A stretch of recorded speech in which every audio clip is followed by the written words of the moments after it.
So, welcome to the Digital Lifestyle Show. Ian's away in sunny climes. Though he's definitely not in sunnier climes than we've been today, Richard. No, goodness me, no. Although, believe it or not, here I've actually just had to come into my shed to get away from the rain.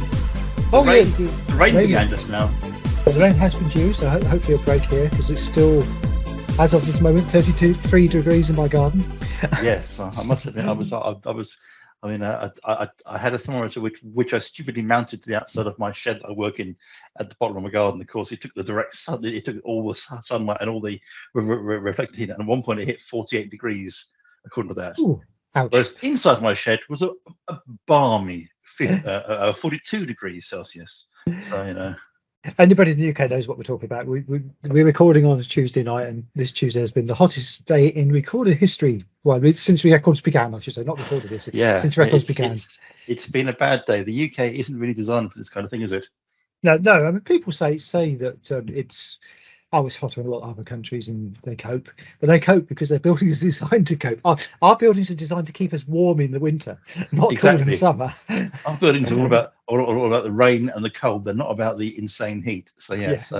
I guess because it seems this is going to be a pattern going forward, we need to adjust how we live, really. Because I don't know about you, I found it very hard to work today as well. It was really, brain was absolutely mush towards the end of the day. Yeah, fine now, though. Well, now you've got some rain. My brain is still mush because it's still super warm in here, and my air conditioning broke today, so that's not good. That's not a good sign.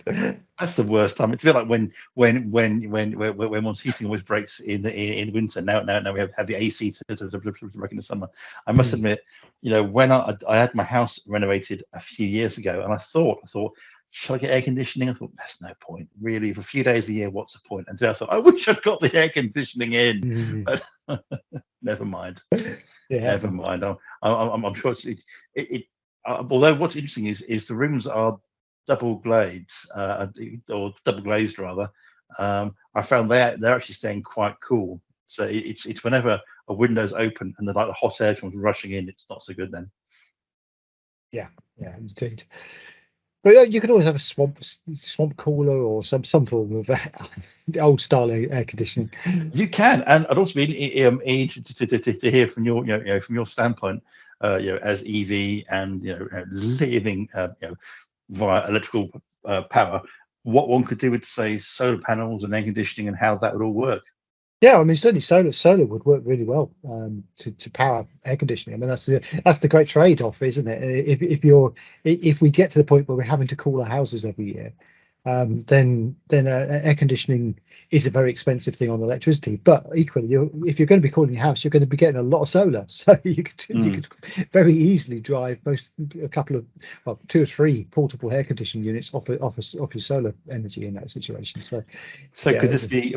Could this be the tipping point? Because obviously in the UK we're getting some colossal electricity bills, and I think they're going to be even worse come October and January. Yeah, so could this be the tipping point for solar power? I think so. If you can get hold of solar, I mean, that's actually a problem at the moment. The typical, with all the component shortages, things we've talked about in the past, one of the areas where that has been hit particularly badly is solar. So actually getting solar installs done at the moment, and particularly solar with batteries is a challenge. It's not the solar panels themselves; it's the inverter technology used with them, which is very difficult to get hold of at the moment, and prices are going up because of that.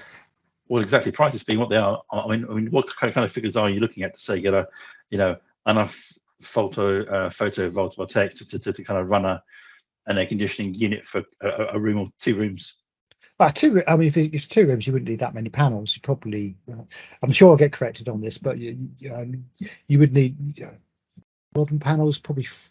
You're probably talking about two or 3 grand for an install for that. Or about batteries. Well, that would be without batteries. Batteries on top of that is probably another 2-3 grand, depending on what size of battery you go to. I mean, obviously you've got batteries. You have the other option that you can use cheap electricity overnight to charge the batteries and use that way as well as. Well, exactly, yes, because I mean, certainly one of the things I think is AC during the day is all well and good, but I think in the UK we're realising now that we need AC at night as well. Yeah, and the interesting thing with AC is that I don't know if people realise this, but there's all this talk about air source heat pumps, and people sort of saying they don't work, and then they go and rush out and buy them in summer. because but all an air conditioning unit is a reverse air source heat pump. If you put your hand on the pipe at the other side, it's blowing out a lot of hot air. Yeah. So you could actually use your air conditioner to heat your house in the winter as well, potentially, if you had a pipe going the other way. There we go. That's cool. Okay. Well, I mean, speaking of connected things in the house, so yeah. Hive. What about Hive, eh? What about Hive? Yeah, I mean, this happened. I think we were off last week. This happened last week. Hive, obviously, I think they're with Centrica, and I think Ian might have one actually. Yeah, I think he does. They do thermostats and things. But the other thing that the leak sensor to kind of tell you if your water's leaking and things. Well, actually quite cool IoT stuff. But as of last week, they announced they're pulling all the home security stuff. So the camera's going to go, the sensor's going to go. It's all disappearing. And I think from an IoT standpoint, most people get these things. You expect them to last a while, and the hardware will still function. But the cameras, I think the cloud service behind the cameras gets pulled. I think is in 3 years' time, and other things. Yeah. I think the leak sensor goes. I think maybe is it this year or next year the leak sensor? But basically, these services will get pulled in the next few years, and the hardware will effectively be, I don't want to say bricked, but made useless unless some alternative pops up to use them. Because, which I think is, I mean, people have invested thousands in this stuff, so it seems to be, well, one, obviously it's a salutary warning about the risks of IoT. But do you think there might be some chance that perhaps some open source outfits will jump in and support this stuff? Because it seems like a terrible waste of hardware. It does. And I mean, I don't know how proprietary their stuff is. I mean, most of the cameras work on particular things anyway. I mean, but a lot of the point-to-point type camera, which I think this is, you totally rely on the back end. I think it has to be their particular cloud service has to be set up there, and it's also secured as well. So unless you know their keys and tokens and things, you won't be able to set up your own version of it. So I mean, maybe they will allow that. Maybe they'll actually put some of the open source community pick it up. I mean, some other providers have done that. But at the moment, it seems a sorry state of affairs, and I think, I mean, they're obviously we're out of this now, but I know the EU were looking at whether people who provide things with a cloud service should have to maintain that for a certain length of time. Yeah, which seems reasonable, but again, even that certain period of time seems a little unfair because, again, I mean, maybe things have changed. Perhaps I'm just old. But when I buy an appliance, I expect it to last for the length of the appliance's lifetime. Yeah. I don't expect, and of course these things. I mean, to be fair, they do last forever.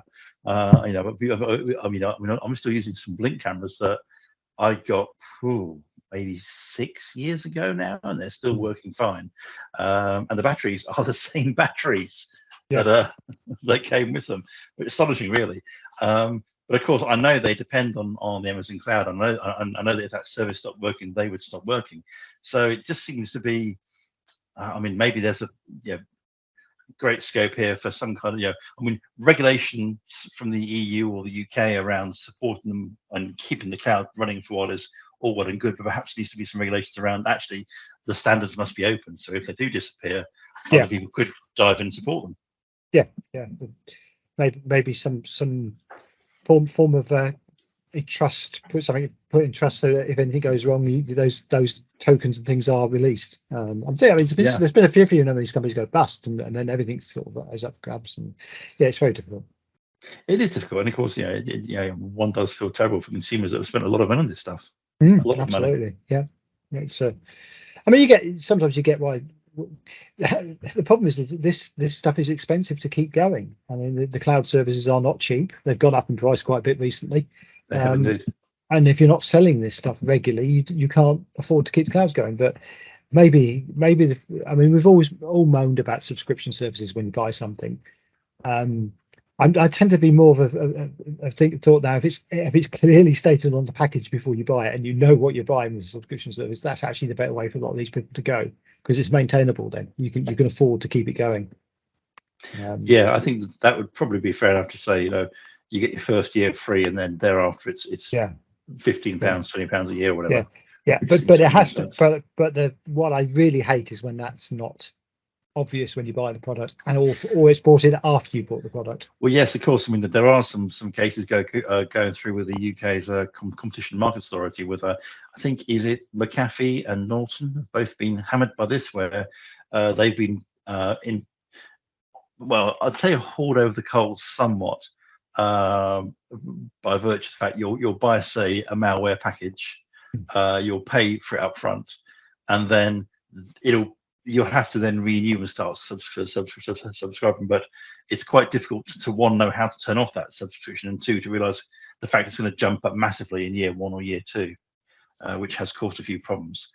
So again, as you say, the key thing here is to be very upfront, transparent, and open about how much it's going to cost going forwards. And I think you're right. I think certainly if you buy a camera, you should expect to, it's reasonable to pay a subscription, because the cloud is expensive. However, equally, when you do that, they shouldn't be able to then yank support with 3 years notice, because of course, you've bought your £200 camera, you don't want to buy another one in 3 years' time. Absolutely. Yeah, it's a really tricky. That's why I stay away from, particularly security cameras. I have cloud-based backup, but I use my own server system with open domain cameras, and also secure them myself as well, because obviously most of these Chinese brand cameras aren't particularly secure if you actually link them directly to the web, which I don't do. But what do you use, Garry? Because again, Hive is very convenient, as are other vendors like Blink. Very convenient. What do you use? I've mentioned this before. I use a piece of software called Blue Iris, which you can run on Windows and Linux. Best running on Windows. I mentioned this a couple of weeks ago with Ian that I've now got some extra AI in that, which is really useful. And that basically will hook to virtually any camera which isn't proprietary. So anything which has got one of the main standard for cameras is a thing called ONVIF, ONVIF, which is I don't actually know what that stands for, but it's like something like Open Network Video Interface or something to that extent. But basically, it allows the cameras to be discovered on your network and added into any endpoint. And a lot of cameras used to do on Viv, and then people started thinking, oh, we can make more money with the cloud, and they started cutting off on Viv and doing their own proprietary stuff. But there's still enough of them out there you can actually get that in. But you can also plug in other sort of things which don't support that. There's quite a few cameras which are on its list. And it's a very, very good system because it's Windows based or Linux based. You can actually add in a lot of other stuff to it. Temperature monitors, you can overlay. I've got a situation where I've got a temperature monitor which I'm overlaying on an image, so I could see the temperature at the same time as the image. Have you had any kind of buffer overflow in the last 2 days? Nope, I haven't had any buffer overflow, but I do allow 3 digits of my temperature, even in degrees. But I do worry if it ever gets that high, the camera actually might melt. So, where do you source your cameras and your sensors from? Yeah, all over. Cameras. Obviously, there's I've got a load of cameras which are coming on test over the years, but there's loads of on-Viv manufacturers. I like IMU, IMOU. Their systems are pretty good. Seem to be very, very reliable. They're a consumer brand of one of the bigger Chinese manufacturers, and they seem to be fairly reliable. And I haven't found any odd things in their software or in their firmware when I've had a look through. So that and certainly watching the traffic going back from them, there doesn't seem to be anything being trying to hit my firewall and go outside, which is good to see. So they're pretty good, but there's a lot of other manufacturers out there. But do you think that this is a solution which ordinary users, a user who might say buy a Hive camera or Blink camera or similar, it's a little bit more challenging than Hive, and you do have to have a bit of technology, I think, to be able to do it. But not a huge amount. You're saying you've got a server in your home, so would that be almost a home server. And to be fair, to be honest, Blue Iris used to run on my Windows Home server at one stage, but it now runs on a Windows box, so Windows 10 box. But it's actually one of those great old Mac manufacturer, the old silent PCs ones. They were. It's a fanless. Massive heat sink, basically. Well, yeah, I mean, I've got a silent PC here actually, which I think I might have reviewed for TDL many years ago. Yeah, and it's still going strong with no fan. i7, it's great, and it's just, just choose through any work that I throw it in. Yeah, and I also in that I've switched that recently to being all SSD, and using obviously SSDs for video recording is not a good idea necessarily, because the reuse stuff, but I've got the ones which are specifically designed for video recording, quite pricey, but they work. And it just works. I mean, it's been reliable, it keeps going. Obviously, when you have to think about power backups on that, power cuts, you still have cameras running, all that sort of stuff. Can you keep your local network running and run it? But it works well for me, and the AI on it I've got looks really well, because it can do things like if someone's walking up the path, it's got facial recognition, so it can actually detect if it's not one of the family, and then alert me that someone's walking up the path, which is really good when I'm on calls and things like that, because I don't necessarily hear the door being knocked on because I've got headphones on.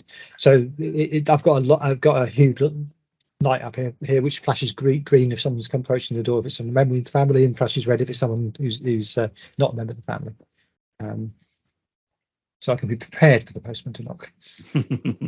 Excellent. And turn the camera on. And it also turns the camera on the Amazon device as well, so you can see who's approaching. So do you reckon, I mean, again, I'm going back to Hive again, because Hive is obviously the outfit that's made its announcement. Do you think this could drive more people to, will this make people think more carefully about their IoT devices? I think so. I mean, if the problem is consumers don't think about it. They just buy a security camera. They've been recommended a security camera, they buy, and they don't think it's going to be connected to the back end or whatever. And to be honest, a lot of them, when the service stops, will just throw it away and get something new, which is really bad. It is terrible, because these devices are fully functional. They're often really, really good cameras too, for what you need them. Well, I mean, I kind of hope that people will look at also, perhaps it will be an awakening for people that they need to either understand you can't buy these things and forget about it. You got to pay. It does cost money to run the cloud services, or perhaps they should think of it a bit more carefully and consider the alternatives. Yeah, indeed. Because one of the things with all this heat today is that I've been thoroughly enjoying is the fact I can remotely control my car and put the air conditioning on before I get in it, and sit in it with the air conditioning going while I'm waiting for people as well, and not be worrying about the fact I'm idling or tuning out lots of fumes. Well, I have two cars. One is very much off on the road, and the other one is in my garage. And it's almost 40 years old now. And you know what? I don't think air conditioning it's got air conditioning in the roof comes off. Yeah, and that's about it. But I can't remotely turn it on from, or even, yes. I mean, I have actually thought about it. I wonder if I could make the roof come down remotely, because it is that is electric. But yeah, you could probably get a switch box to press the button, couldn't you? Well, actually, with my wife's car, which is the modern car, if you pay a subscription to Volkswagen, you can do more stuff with the car than you could otherwise, which I think brings us on to can you hear subscriptions in cars. Can you hear those gears crunching there? Oh yeah, we're doing pretty well to that, aren't we? So this is all about BMW, isn't it? They've launched announced that the latest model will come with heated seats built in, but you can't use them unless you pay a subscription. Yeah, I mean, I was horrified about this. I knew it was coming because I knew that as cars were getting smarter and smarter, and there were manufacturers saying, "Oh, great, you can run Kubernetes." Suzanne Co will run Kubernetes in the car. It's all wonderful. It's all these services. And I thought, okay, I wonder when the monetization is going to happen. And so I guess it probably has. So Gary, fill us in.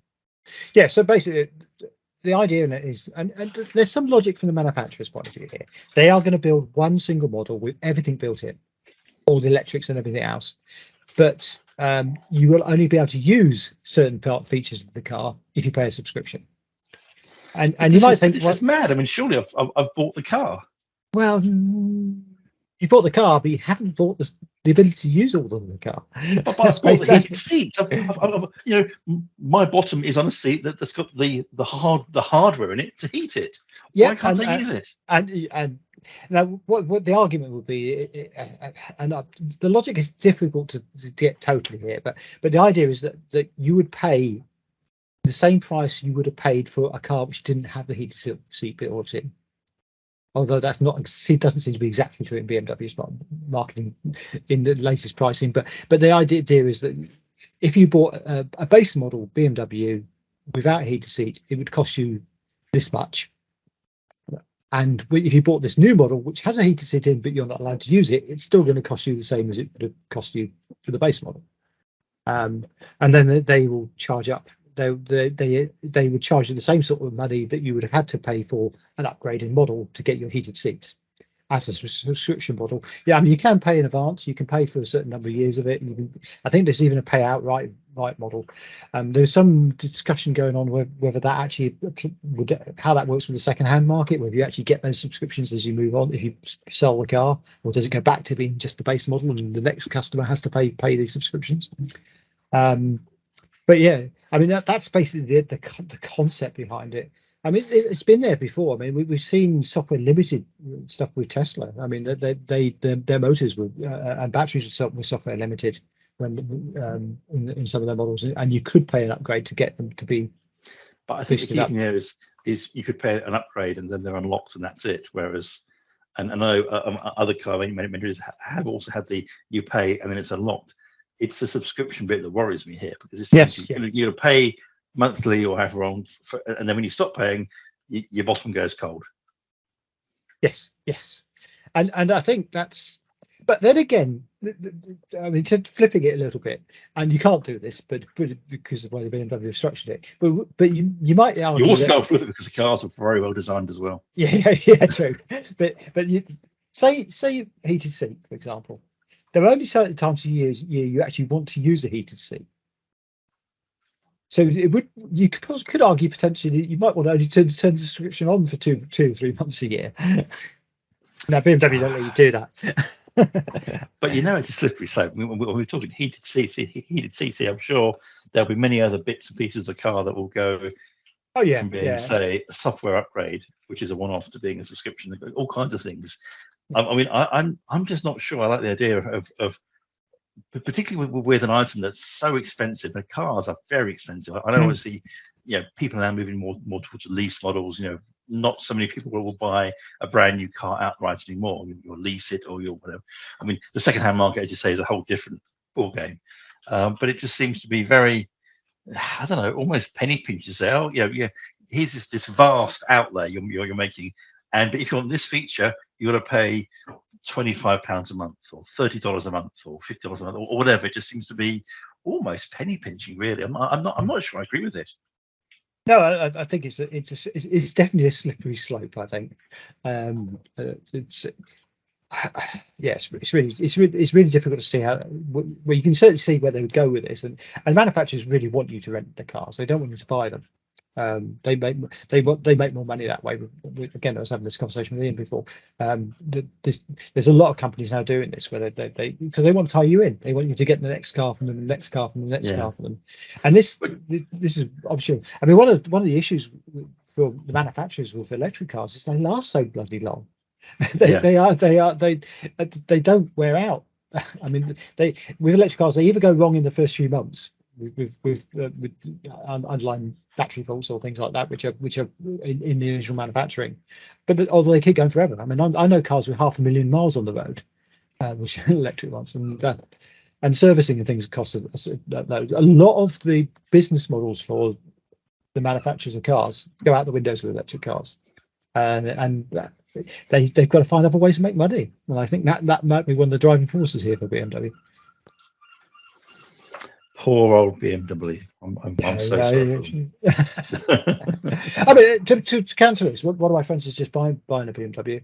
I mean, we know Ian's going to probably buy another BMW because that's what he always buys, or gets from the company. But my friend's buying a BMW, and he's buying a base model, and he's really pleased he could upgrade it because it's actually a second-hand base model, and he's been told he can pay the subscriptions to get the extra bits. Well, I guess if you do buy a second-hand model and you're saving money, and as you say, it's going to be interesting to see how that system works, really. Well, I can't say second-hand; it's ex demo one, but it would have been sold as a base model. So yeah. I think there's some definite pluses and minuses there, but to my mind, more minuses than pluses. It is yes, exactly. I mean, it does have the potential to be a real slippery slope. How long will it be before there are ads on the dashboard?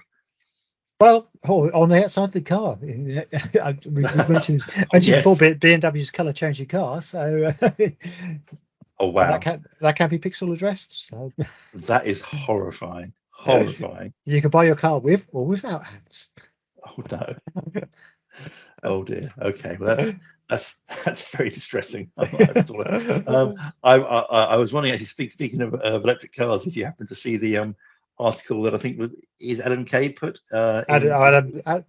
Adam's disastrous electric vehicle rant. Yes. He didn't have the best experience with, although I'm not 100% sure. Well, one, obviously the iPace has had very well publicized issues. I mean, I think you've had a few issues yourself, and I'm not sure. Reading it's a case of okay. Was it that fair? I would say not. I mean, I had a few issues with my iPace. I mean, don't get me wrong. I am very much a city in case you know, as far as electric cars are concerned. But I thought, I think you've got I think someone sold you the wrong car for starters, and you've got the wrong idea about how this stuff works. But please, I mean, I'd be interested to know your take on it. Yeah, well, I mean, a lot of people were very sort of hasn't thought this through, or more the more cynical were pointing out that the Times has got a lot of backing from the fossil fuel industry, but I think one of the problems that has been that the infrastructure hasn't kept up with the EV market up until now, and it has been getting better. But I've always said this. One of the things with EVs up till now has been they've involved a little bit of planning, and if you're lazy, and don't do any planning, then you can come a crop up, and that's basically what happened in most of this article. I think the key word there is I mean, I think lazy is the wrong word. I think with an EV, it's not so much lazy; it's you can't expect to use it the same way you would use currently an internal combustion engine. You simply can't use it the same way. It's a different experience. Yeah, and I guess that's what I mean. But it's sort of, if you don't actually do your research and actually understand what's going on, and part of the problem here is I actually don't blame anybody who has these sort of problems about this, because one of the big issues is the dealer networks and how little they explain stuff to people. Yeah, I would say, and also the marketing. You see so many adverts now for EVs, and you watch them, you think, and they're going, oh, it's great, and it's wonderful, green, this, that, and other. And you think, well, you've not explained the fact you're going to have to operate your life quite differently now. If for 95% of your journeys, as long as you can charge at your house, you'll be absolutely fine. It'll be like having a car full of fuel every day. You'll have no service, and your tires last longer. It's great. If you those very few months a year where you need to do a longer journey, you're going to have to plan that journey out. Make sure you know where you're going to go. Yeah. Though I have to say there is a slight shift on that, because since I've had my new car, my EV6, I haven't really planned anything. My long journeys. I mean, I went down to Devon without really planning it at all. I mean, I did know where some of the charges were because they appear on my dashboard and they tell me. Did the car help you? The car helps you. It does help you. You can go here for charging, go there for charging. So it does help you. It does help you, and perhaps those are not always the best choices, but they are the ones it knows about and can route you to. And because it's got nearly 300-mile range, I mean, I've said this before. I had destination charging when I got to my destination. I could have got all the way there without charging. I mean, I say 300. It's actually about 250 real world. I could have got all the way from Peterborough to Devon without charging, and then sat the charger when I got there because I knew it was there and I knew it was working. But if you've got one of these slightly longer, shorter range, and let's be fair, the I-Pace in winter is about a 670 mile range car, which is possibly short for some journeys. So yes, you would have to charge, and yes, there are some big issues with the charging networks. Certainly, some of the older chargers which have been put in have not been as well maintained because there was this big land grab. There's lots of money being given out by the government to actually install chargers, but no money to maintain chargers. Yeah. And there certainly is a lot of cases with a lot of the council run stuff and everything. But here's some of his choices of chargers. No experienced EV would ever use actually. And also the fact it didn't charge properly at home and things like that. I mean, those. What you have to think about with an EV is you don't go out to get fuel most of the time. You should treat it like a phone. You charge it on a charger at home. I mean, basically top it up charging every other night or whatever. I mean, I charge my car once every fortnight at the moment for the journeys I'm doing, and that's enough to keep it topped up. I mean, I basically charge it when it drops below 150 mile range, which at the moment is basically every fortnight, and then top it up once overnight, and I can get virtually that level of charge at cheap rate, which means it's a very, very economical thing to run. If you are having to charge, if you were having to charge regularly on the network charges, then yes, it gets very expensive. And particularly now with some of those price rises which are coming up, I've seen the latest pricing from Osprey, which is actually one of my favourite networks, but even their pricing has just gone crazy in the last few months. Well, I think they will do, but of course, as you say, you know, as an EV owner, which I'm not yet, and I will be probably next 3 or 4 years. I think my next car will be an EV. I didn't get one last time round because I just couldn't make the maths work. This next time round, I think it's closer and close enough that I probably will get one. But I'm lucky enough to have off-street parking for starters. So yeah. I mean, you've got off-street parking, so you can charge on cheap rate potentially. Yeah. I mean, the other thing is obviously we talked about solar panels. I know there might be some challenges of getting them on certain houses, but there are all sorts of things you can do with solar now. You could have a solar canopy for your car if you wanted to. Sort of a carports, return of carports, and just charge your car on that. So I mean, solar is such a powerful argument. If you've got a combination of solar and a car, an EV, because it's got that big battery in, it's such a useful thing to be able to do. And then hopefully we get vehicle to grid sorted out and vehicle to home, which I think is really the big thing. We've got vehicle to load already. My car already powers coffee machines, as I mentioned at the EV festival. We made loads of coffees on the back of my car and hardly reduced my range at all. But if you actually have so there's been talk about having a connector for your home to plug your car into, which isn't vehicle to grid, because that doesn't go out to the grid. Standard in Japan now? It is. Well, yeah, Japan's got vehicle to grid. There's some certain parts of Holland which are starting to look at vehicle to home as an option. I mean, so at the moment there's been a lot of talk about vehicles to grid, which is where the car feeds back into the grid and balances the grid. But most people don't want to do that because it's just taking electricity out of their car and they don't see the reward. But vehicle to home, people see the reward for, because it's basically powering your home from your car. So you charge your car up a cheap rate, and if you don't need to go anywhere that day, you can use it to power bits of your home and reduce your bills. And that I think will come over time, but it needs to, because at the moment so domestic supplies are although they're a horror in terms of where they're going with the price caps and everything else, they're still a lot lower than commercial rates are for electricity. I mean, the retail rates are getting horrendously expensive for a lot of the operators, and some of the cheaper electricity operators, charge point operators are pushing the prices up into the 60p, 70p range a kilowatt hour, which gets pricey. I mean, that's actually more expensive than petrol is. So it becomes that's when it starts becoming a difficult sell on cost.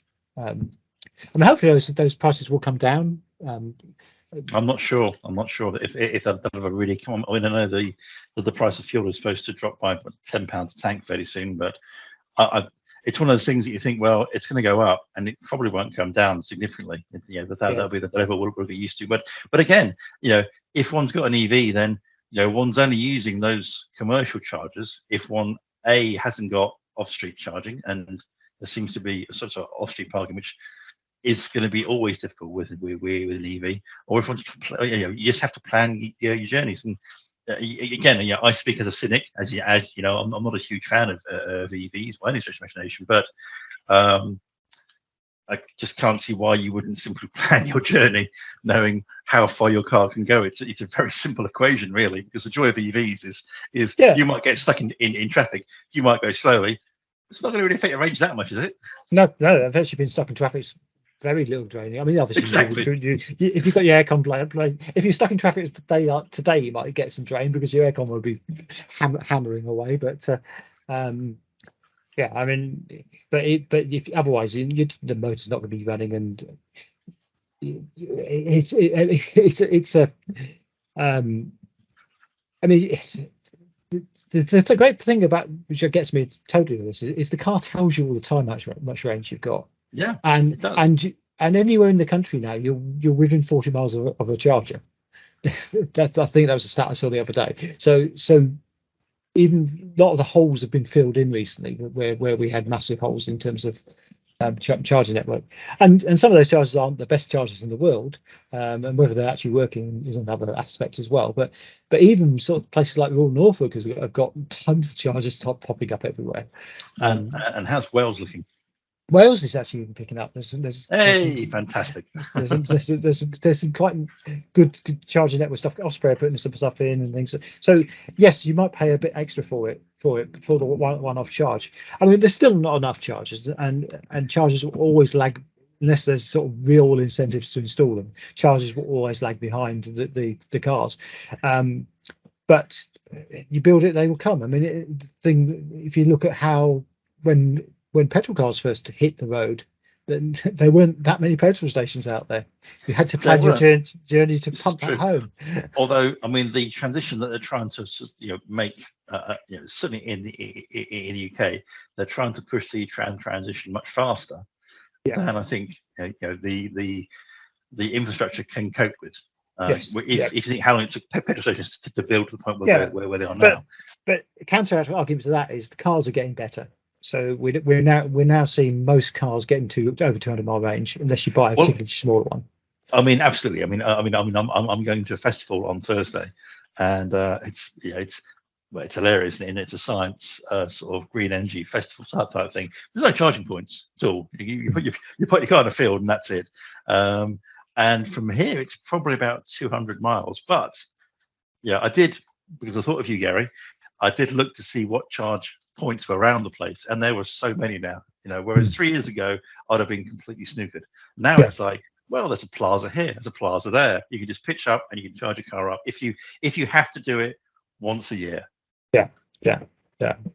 Well, let's see if I can just share my screen a second. But so this is the current. Let me just see if I can get this to actually come up, because it's sharing my screen seems to be a problem at the moment. It's not actually picking up. Yeah, that looks like it's got it. That's the UK now in terms of chargers.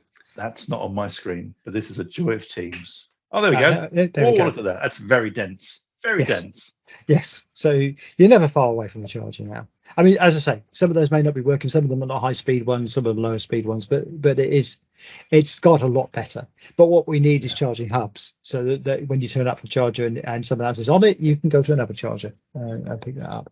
And we also need a lot of more information coming from a lot of these chargers. Some of these charger manufacturers don't provide a lot of information back to the central hubs. So yes, because one of the things you really want is to know that the charger you're going to is one available and two working, which an awful lot just don't tell you that. But why not? Because I've seen the spec. I know the open specification. It should be there. Why wouldn't they be sharing that information? It seems weird. It does seem weird, and it does seem to be very odd. I mean, it's one of the things that the government has mandated in its white paper.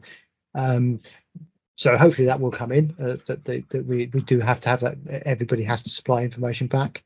That would be really good to know which ones are offline, which ones are charging. I mean, there's a lot of networks do that, and also my car has some feedback feed from some of them, so I can actually see as I'm driving along that, oh, hang on a second, that one's all in use. I might as well hop to the next charger.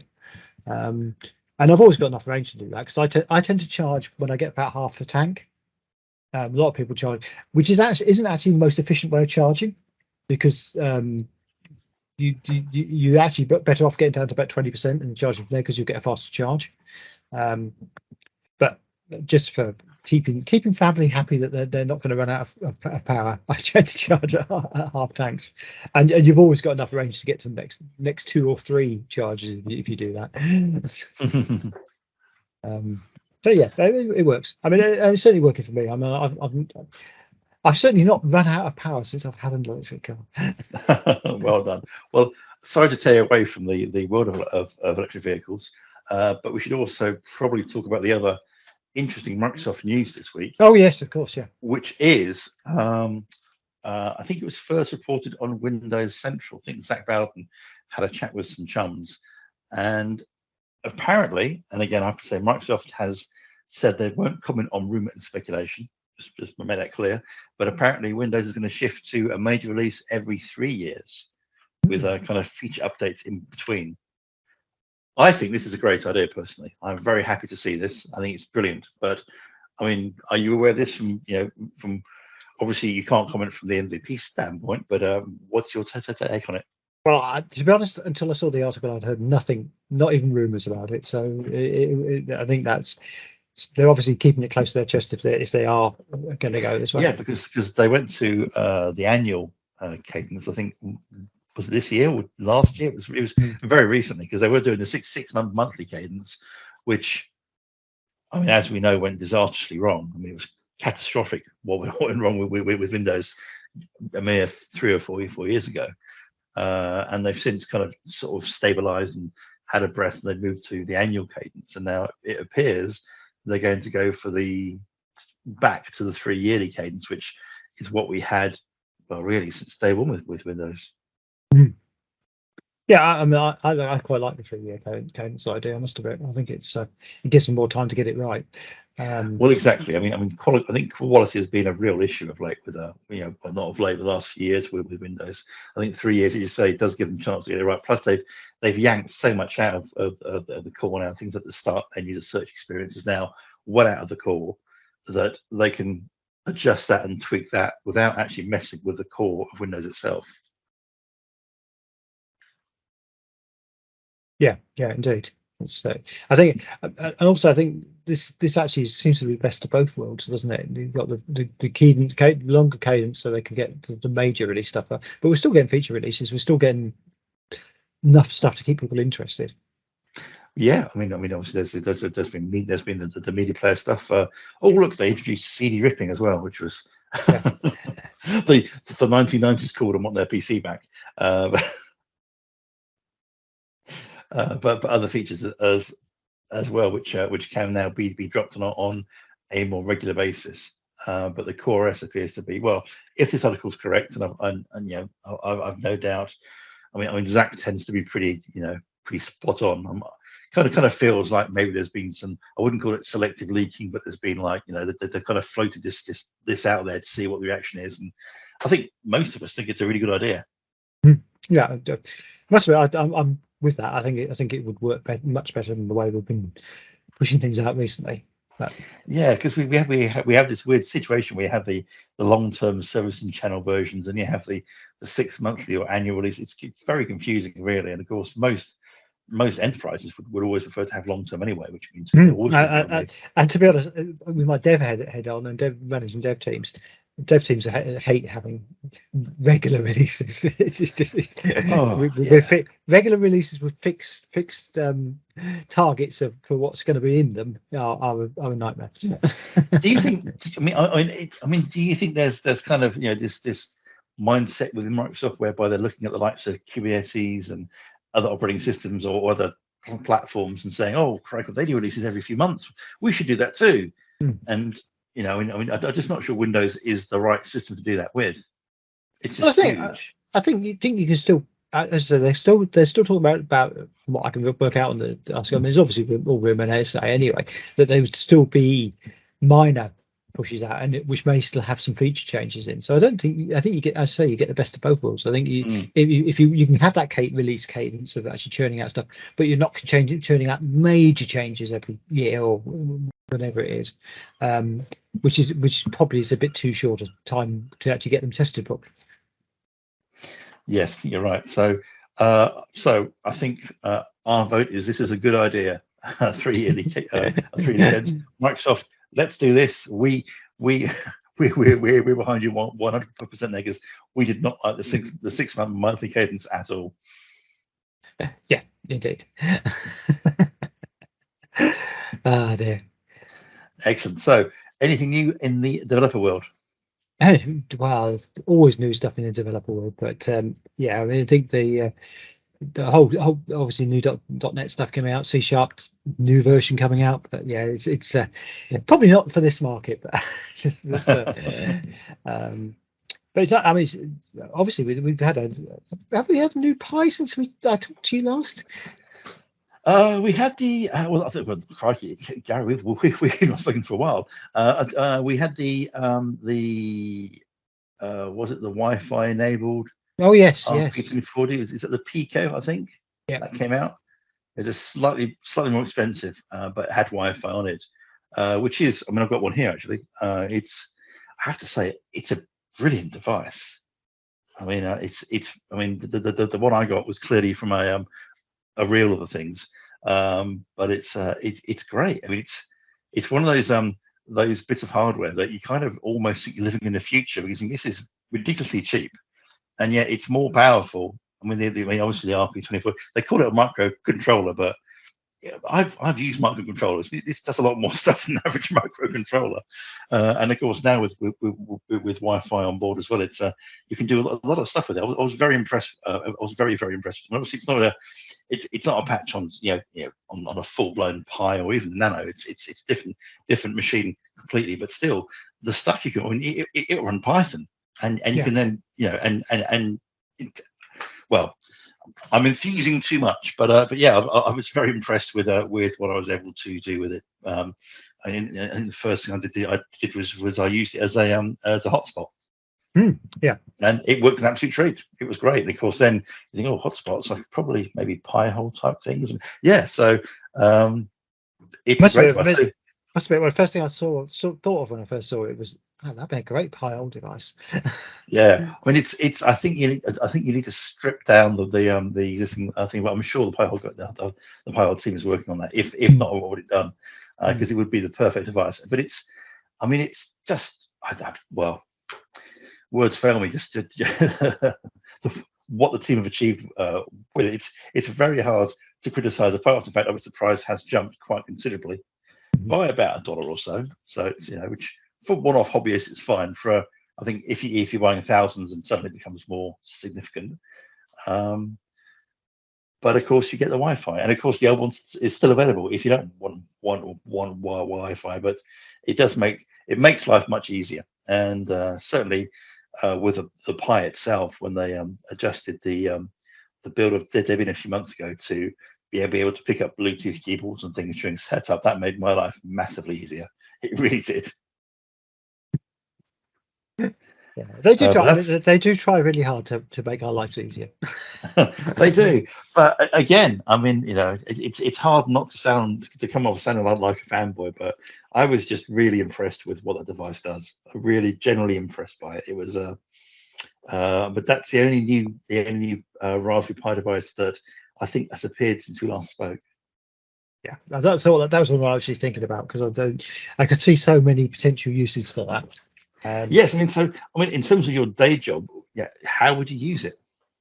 It's when you actually think about the events industry, signage is such a big thing, and actually having something which you can clamp on the back of an e-ink display, for example, and have that run that, and having independently wireless.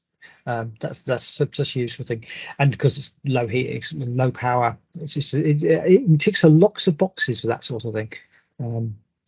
and very easy to set up as well. To say that's part of But the it's thing. just a microcontroller. Yeah. Honestly, it's all it is. That's all it is. All it is. Microcontroller. Microcontroller Insane. which runs a lot of stuff. It's good. Yeah, so I have to take my hat off to the Raspberry Pi team for designing it and and releasing it. It's just great. It's just obviously in my day job I do try and be a bit snarky about things, but it's just it was hard to do it, to even criticize it. This is really good. It really works well. Yeah, it does indeed. So I've got nothing else. Anything else happening in your world? No, I think we've probably covered it. I mean, I have mentioned that I did mention the price increases which are going round the board on electricity, but that's just because of the state of the electricity market at the moment. But yeah, it's getting more expensive to charge my car if I don't get to charge it at home. But that's the trade. And when do you think sort of the likes of solar panels and batteries will start? I mean, will they come down again in price, or are we kind of where we are now? I think there is economies of scale to be had there, and we are seeing more efficient solar panels as well, which I think is probably going to drive the overall price down, because you can have a lot of the cost of solar panels isn't actually the panels themselves, or it's the surrounding frames and the actual installation costs, because putting them up on the roof is expensive. And I saw a stat the other day that actually putting integrated solar panels into a roof is actually cheaper than putting normal standard roofing tiles on now, which is crazy. Are those Elon Musk's roof No, tiles? just general. I mean, these aren't roof tiles. These aren't. I'm not talking about actually putting roof tiles solar panel. I'm talking about putting solar panels in instead of roof tiles. But it's actually cheaper to put in embedded solar panels than it is to put roof tiles in. Because it's basically the labour costs and everything. I mean, obviously, building costs have gone through the roof at the moment. There's a combination of lack of people and post-pandemic shortages of equipment and materials. So yeah, actually getting something up on your roof to do something is very expensive, and that's what a lot of the cost of the panels is now. The installation part of the cost has definitely gone up compared to the panel cost. But there are options for that. Well, yes. I mean, I always laugh that I began my home renovation midway through a pandemic. We started in June 2020, and looking back on it, thank God we did, because it would be insane. Yeah, pricing would be just up through the roof. But yeah, I mean, I've certainly seen sort of whole installs for a normal house with a battery. Used to be able to pick up one up for about 6,000-7,000. Now you're probably talking 9,000-10,000. And wow, most of that is the install costs have gone up through the roof. But I think that, as I said, the panels are coming down. So to get the same kilowatt hour output, you need a lot less panels now than you used to do, because the efficiency's got better, and that has an effect on the cost. So you probably that over the next next year as these new panels comes in will probably halve, I suspect. Okay, and of course with certainly in the UK, power bills going up as fast as they are. I guess that break-even point is just going to come in. Oh, the break-even point. I mean, it's crazy. You can't. So you get a better return on investment of solar panels than you do put money in the bank, basically, at the moment. Not quite so easy to get your money out at the end, but. Excellent, amazing. Okay, well, Gary, I think that's us. I think that's done. We're obviously missing Ian. Hope he's back. I sincerely hope, because obviously flights and things have been interesting the last few weeks. So hopefully he's made it back safe and sound, and I believe he hosts both drink. He does. He does indeed. We'll catch him next time we go to a computer museum somewhere in the world. Exactly. Amazing. Cheerio then, Gary. Cheerio. Okay. Take care. Speak to you soon.